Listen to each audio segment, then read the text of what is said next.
שניקוזים במערכות שיש שם נוזלים, גם כן עלולות להתפתח יותר מאוחר. בקיצור, יש גם מומים התפתחותיים, ובשביל זה צריך לעשות לפחות עוד סקירה אחת משלימה. לא חייבים את המומחה היקרן, אפשר מסגרת הקופה לקראת שבוע 23-24. היא מציצה עליכם, אבא ואמא, מה שלומכם? אני בסדר, לא להילחץ, אני 10, הנה אני רק מסתירה עם היד את הפנים שלה.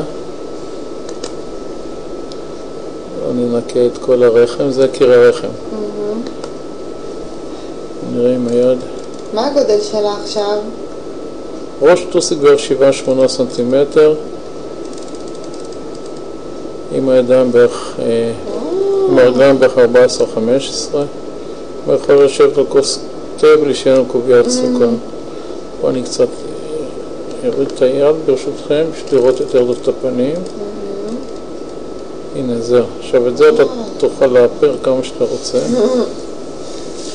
הנה יפה. תראו איזה עדינה, שלווה.